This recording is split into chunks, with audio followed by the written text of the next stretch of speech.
प्रिय छात्र छात्रों, आज हम अपने बीए पार्ट फर्स्ट के पहले पेपर प्राचीन कालीन भारत के इतिहास में मौर्य प्रशासन के बारे में बात करेंगे। हमने अपने पिछले लेक्चर में मौर्य प्रशासन के केंद्रीय स्वरूप और प्रांतीय स्वरूप के बारे में बात की थी कि किस प्रकार राजा की शक्ति थी, राजा के पद को किस प्रकार से उत्तरदायित्व व कर्तव्य तथा अधिकारों के अंदर स्थापित किया गया था। राजा की सहायता के लिए किस प्रकार से मंत्री परिषद और मंत्रिण बनाए गए थे और कौन कौन से अधिकारी केंद्रीय प्रशासन के को देखते थे। साम्राज्य किन प्रांतों में बटा हुआ था और उन प्रांतों की व्यवस्था किस प्रकार से संचालित होती थी। आज हम बात करेंगे मौर्य शासनकाल के नगर शासन की। चंद्रगुप्त की मौलिक नगर व्यवस्था के बारे में हमें विस्तार से मेगास्थनीज की इंडिका से जानकारी प्राप्त होती है। हालांकि नगर प्रशासन के बारे में कौटिल्य के अर्थशास्त्र में हमें बहुत विस्तृत जानकारी नहीं मिलती, लेकिन मेगास्थनीज जो कि चंद्रगुप्त मौर्य के समय में यूनानी राजदूत बन करके आया था, उसने चंद्रगुप्त की नगर व्यवस्था के बारे में विस्तार से अपनी पुस्तक मेगास्थनीज के बारे में इंडिका में लिखा है। उसने नगर के शासन के बारे में बात कहते हुए के बारे में वर्णन करते हुए लिखा है कि नगर का शासन प्रमुख पौर अथवा नागरिक कहलाता था। उसके अधीन स्थानिक एवं गोप जैसे स्थायी व अस्थायी अध्यक्ष होते थे। नगर शासन का संचालन 30 सदस्यीय एक नगर सभा के द्वारा किया जाता था, जिसके अंदर 6 समितियां होती थीं और प्रत्येक समिति के अंदर 5 सदस्य होते थे। यह जो नगर सभा थी, ये आजकल की नगर पालिका या जिसे नगर परिषद कहते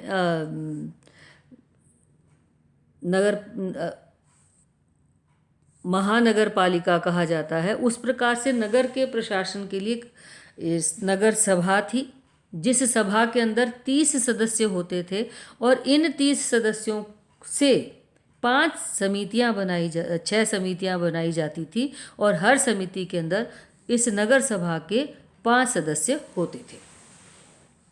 ये 5 समितियां थी। पहली थी शिल्पकला समिति। नगर के औद्योगिक एवं कला विकास पर ध्यान देने के लिए नगर की उद्योगों पर और कलात्मकता के ऊपर, शिल्प के ऊपर, कारीगरों के पारिश्रमिक के निर्धारण को लेकर के, शिल्प को के लिए सुविधाएं उपलब्ध हो सके, इन चीज़ों को पर ध्यान रखने के लिए यह समिति बनाई गई थी। दूसरी समिति थी वैदेशिक समिति। इस समिति का कार्य यह था कि जो विदेशी यात्री नगर के अंदर आते हैं, उनकी गतिविधियों का ध्यान रखना, कितने नागरिक आए, कितने गए, और यदि किसी विदेशी यात्री की मृत्यु हो जाए तो परंपरागत तरीके से उसका अंतिम संस्कार करना और उसके परिजनों को सूचना देना। यदि परिजन नहीं है तो अंतिम संस्कार उसकी परंपरा के अनुसार करना और उसके परिवार के सदस्यों को उसकी संपत्ति सौंपना। अगली समिति थी बड़ी महत्वपूर्ण समिति, जनगणना समिति, जिसमें नगर के में जन्म लेने वाले और जिनकी मृत्यु होती थी उनका पंजीयन कराना आवश्यक था। जिस तरह से आधुनिक काल में जनगणना होती है और नगर निगम के अंदर जन्म मृत्यु का पंजीयन कराना जरूरी होता है, ठीक उसी तरीके से चंद्रगुप्त के द्वारा नगर प्रशासन को संचालित करने के लिए जनगणना समिति बनाई गई थी। अगली समिति थी वाणिज्य समिति। इस समिति का कार्य व्यापारियों की कार्यों की देखरेख करना था कि वे समय पर कर चुका रहे हैं कि नहीं चुका रहे, सही तरीके से व्यापार कर रहे हैं, वस्तुओं का संग्रह तो नहीं कर रहे हैं, माप और तोल पर नियंत्रण रखा जाता था, कहीं गलत माप तो नहीं रहे, कहीं गलत तोल तो नहीं रहे। इन सब चीज़ों पर नियंत्रण रखने का कार्य वाणिज्य समिति का होता था। अगली समिति थी उद्योग समिति। कारखाने एवं व्यक्तिगत वस्तु निर्माण पर नियंत्रण रखने, उन पर कर लगाने, उनकी देखरेख करने के लिए यह समिति हुआ करती थी। और अंतिम समिति थी कर समिति, नगर में बिक्री कर और चुंगी वसूली के लिए इस समिति का निर्धारण किया गया था।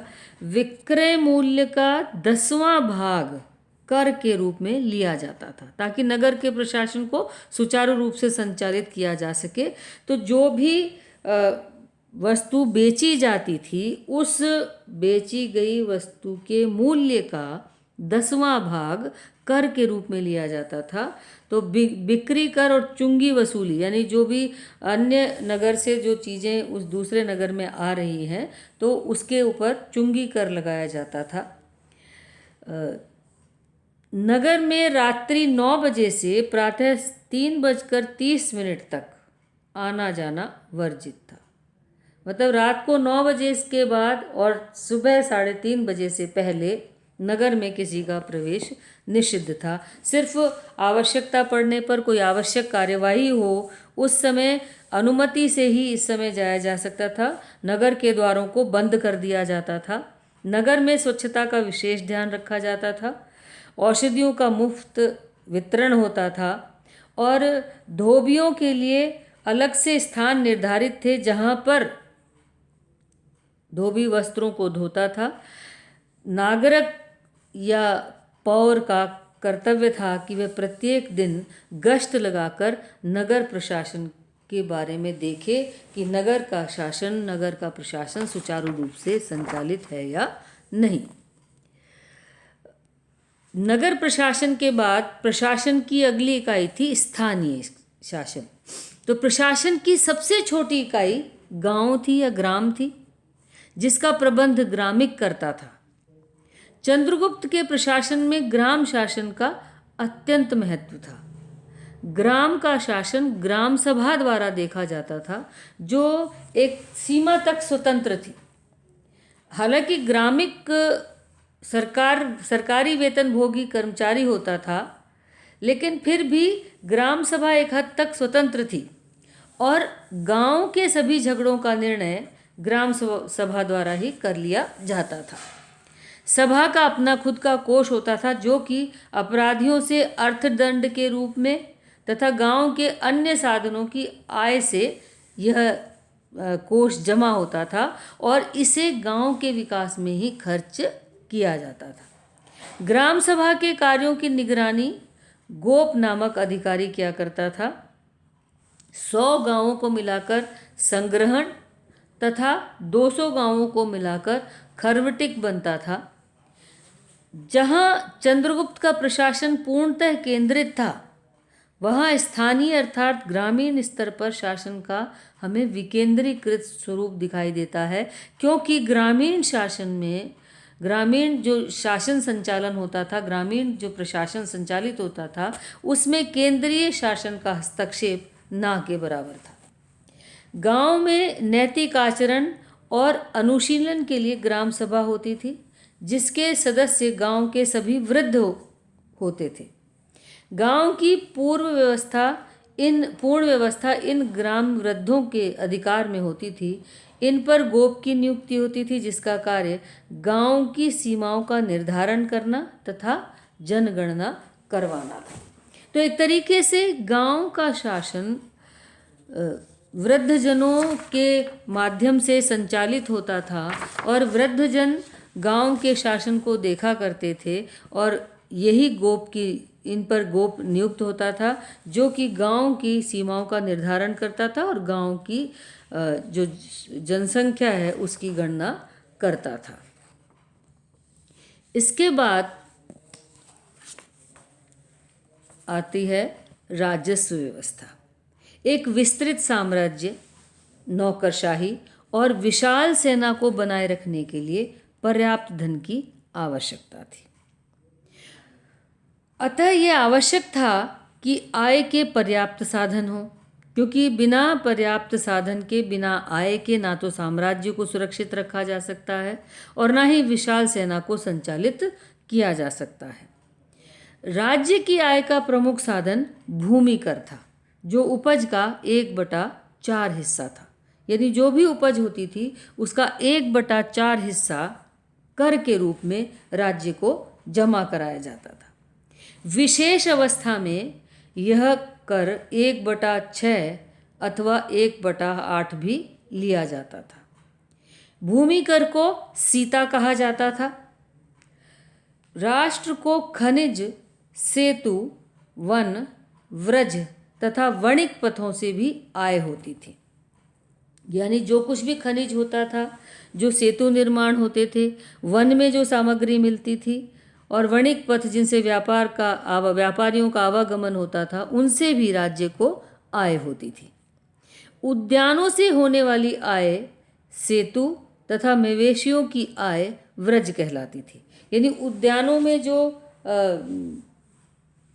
उद्यानों से जो आय होती थी, फल बेच करके या फूल बेच करके, उनकी आय को सेतु, और जो मवेशी बेच कर जो आय होती थी वह व्रज कहलाती थी। मौर्य साम्राज्य में वेश्याओं, मदिरालयों तथा अचल संपत्ति पर भी कर लगाया जाता था। बिक्री कर भी लिया जाता था। गिनकर दी जाने वाली वस्तु पर 9.5% तथा तौल कर दी जाने वाली वस्तु पर 5% तथा नाप कर बेची जाने वाली वस्तु पर 6% कर लगता था। नगरों से होने वाली आय दुर्ग कहलाती थी और नमक तथा शराब बनाने वालों से भी कर लिया जाता था। जुआरी, शिल्पकार और कसाई भी कर चुकाते थे। उस समय आयकर का भी प्रचलन था। ऊंची आमदनी वालों से कर लिया जाता था। लेकिन चाणक्य का कहना था कि जनता से कर उसी प्रकार वसूलें जिस प्रकार मधुमक्खी पुष्प से पराग लेकर मधु बनाती है। यानी मधु बनाने के लिए पुष्प से पराग लेती है, लेकिन उससे पुष्प की सुंदरता, पुष्प की सुगंध या पुष्प की गुणवत्ता पर कोई प्रभाव नहीं पड़ता है, दुष्प्रभाव नहीं पड़ता है। इसी प्रकार जनता से भी कर की वसूली उसी प्रकार से की जाए। जनता को कर देने में जब उसे सुविधा मिलेगी, ज़्यादा से ज़्यादा सुविधा मिलेगी, तो वह कर चुकाने में भी आनाकानी नहीं करेगी। तो मौर्य साम्राज्य में बहुत ज़्यादा कर लिए जाते थे, लेकिन कर के बदले में जो उन्हें सुविधाएं दी जाती थी, वो उन सुविधाओं को देखते हुए कर बहुत ज़्यादा नहीं था। यानी हम ये बता चुके 1/4 हिस्सा उपज का कर के रूप में दिया जा रहा है। खानों से, उद्यानों से होने वाली आय से, वन से होने वाली आय से, मवेशियों को बेचने वाली आय से, मदिरालयों से, वेश्यालयों से, अचल संपत्ति पर कर लगता था और आयकर भी लगता था। अलग अलग तौल के, नाप के और गिन करके दी जाने वाली वस्तुओं पर अलग अलग कर लगते थे। यह जो कर लिया जाता था, इस कर को जनहित कार्यों जैसे सिंचाई की व्यवस्था करना, सड़क निर्माण कराना, औषधालय निर्माण करना में इस पैसे को, इस धनराशि को खर्च किया जाता था। राजस्व व्यवस्था के बाद अगली व्यवस्था थी न्याय व्यवस्था। मौर्य प्रशासन में राजा सर्वोच्च न्यायाधिकारी होता था। न्याय व्यवस्था कई स्तरों पर थी। ग्राम, नगर और जनपद स्तर तक व्यवस्थित थी। नगर में न्याय का कार्य व्यवहारिक महामात्य देखते थे, तो ग्राम अदालत का कार्य राजुक नामक अधिकारी करता था। राज्य में 2 प्रकार के न्यायालय थे, धर्मस्थीय अर्थात दीवानी अदालत, कंटक शोधन अर्थात फौजदारी अदालत। यानी धर्मस्थीय न्यायालय वे न्यायालय थे जिनमें धनराशि से संबंधित, गबन से संबंधित या जो वाद होते थे, वे दीवानी जिन्हें कहा जाते हैं, उन सब वादों को धर्मस्थीय में, और जो आपराधिक प्रवृत्ति के अपराध होते थे उन्हें कंटक शोधन न्यायालयों के अंतर्गत देखा जाता था। धर्मस्थीय अदालत का अधिकारी धर्मस्थ अथवा व्यावहारिक कहलाता था तथा कंटक शोधन का अधिकारी प्रदेष्टा कहलाता था। ग्राम अदालत के ऊपर संग्रहण, दोणमुख, स्थानीय तथा जनपद स्तर की अदालतें होती थी। यानी ग्राम अदालत, उसके ऊपर संग्रहण, संग्रहण के ऊपर द्रोणमुख, द्रोणमुख के ऊपर स्थानीय, और फिर जनपद के स्तर पर अदालत होती थी, न्यायालय होती थे। सबसे ऊंचा न्यायालय पाटलिपुत्र में था, जहां स्वयं सम्राट न्याय करता था। प्रमाण, साक्षी एवं सरकारी जांच पड़ताल के बाद ही न्यायाधीश निर्णय सुनाते थे। कंटक शोधन या फौजदारी नियम कठोर थे। जुर्माने से लेकर अंग भंग की सजा दी जाती थी। लेकिन राज कर्मचारी को चोरी जैसे छोटे अपराध पर भी प्राणदंड दिया जाता था, क्योंकि राज कर्मचारी प्रजा के समक्ष एक उदाहरण होते थे। उनके लिए भ्रष्ट आचरण की संभावना नहीं थी। न्याय व्यवस्था के बाद अगली व्यवस्था थी सैन्य संगठन की। मौर्य साम्राज्य को विशाल बनाने में, सुदृढ़ बनाने में और सुरक्षित रखने में विशाल एवं शक्तिशाली सेना का महत्व था। इस विशाल और शक्तिशाली सेना ने ही इतने विस्तृत, सुदृढ़ और सुरक्षित मौर्य साम्राज्य की स्थापना की थी। चंद्रगुप्त मौर्य ने सेना के 3 विभाग बना रखे थे: दुर्ग और रक्षा, अस्त्र शस्त्र निर्माण और शस्त्रागार, और सेना। दुर्ग 5 प्रकार के थे: स्थल दुर्ग जो स्थल पर थे, जल दुर्ग जो कि जल के मध्य थे, वन दुर्ग जो कि वन में स्थित थे, गिरि दुर्ग जो कि पर्वत पर थे, और मरु दुर्ग जो कि मरुस्थल पर स्थित थे। शस्त्रों का निर्माण सरकारी नियंत्रण में था। कारखानों में रक्षात्मक एवं आक्रामक दोनों ही प्रकार के शस्त्र बनते थे। चंद्रगुप्त की सेना चतुरंगिणी सेना कहलाती थी। चतुरंगिणी का मतलब होता है जिसमें 4 अंग हों: रथ, हाथी, अश्व और पैदल। 6 लाख पैदल सैनिक, 30,000 अश्वरोही और 9,000 हाथी तथा 8,000 रथ चंद्रगुप्त की सेना में थे। सैनिकों को नियमित और अच्छा वेतन दिया जाता था। सैनिकों में क्षत्रियों को विशेष महत्व दिया जाता था, क्योंकि उस समय क्षत्रियों को ही युद्ध कार्य के लिए प्रशिक्षित माना जाता था। सेना की व्यवस्था के लिए 6 समितियां थीं, जिनमें प्रत्येक में 5 सदस्य होते थे। 5 समितियां थीं जो कि पैदल, अश्व, गज, रथ तथा नौसेना की देखरेख करती थी, और 6ठी समिति युद्ध के समय सैनिकों को रसद पहुंचाने का कार्य करती थी। सीमा की रक्षा के लिए, सीमांत प्रदेशों की रक्षा के लिए सुदृढ़ दुर्गों का निर्माण किया गया था। राज्य को सुरक्षित रखने के लिए गुप्तचर विभाग की स्थापना की गई, क्योंकि चाणक्य का मानना था कि सुव्यवस्थित शासन के लिए श्रेष्ठ गुप्तचर व्यवस्था अनिवार्य है, क्योंकि ये जो गुप्तचर हैं वे ही संपूर्ण राज्य में फैलकर सम्राट के लिए आँख और कान का काम करते हैं। यानी इन्हीं के माध्यम से सम्राट को पूरे राज्य में घटने वाली घटनाओं की जानकारी मिलती थी। गुप्तचरों का चयन कार्यकुशलता, योग्यता तथा स्वामी भक्ति के आधार पर किया जाता था। इस कार्य के लिए उन्हीं लोगों को दीक्षित किया जाता था जिनका आचरण अति उत्तम हो, जो कि बहुत विश्वस्त हो और हर कला में निपुण हो। वेश्याओं और स्त्रियों को भी गुप्तचर नियुक्त किया जाता था। गुप्तचर 2 प्रकार के होते थे: संस्था और संचर। संस्था वे गुप्तचर थे जो एक स्थान पर रहते थे और वहाँ रहकर के वहाँ की घटनाओं की जानकारी देते थे, और संचर वे गुप्तचर थे जो एक स्थान से दूसरे स्थान पर घूमकर गुप्तचरी का कार्य करते थे। गुप्तचरों का सीधा संपर्क सम्राट से था। चाणक्य का यह मानना था कि राजा से मिलने के लिए गुप्तचरों को किसी का समय विशेष की आवश्यकता नहीं होती है, और गुप्तचरों का दायित्व है कि राज्य में होने वाली किसी भी घटना की जानकारी तुरंत सम्राट तक पहुंचाए, और सम्राट का कर्तव्य यह है कि वह गुप्तचरों की बातों को ध्यान से सुने और उनके अनुसार निर्णय करे।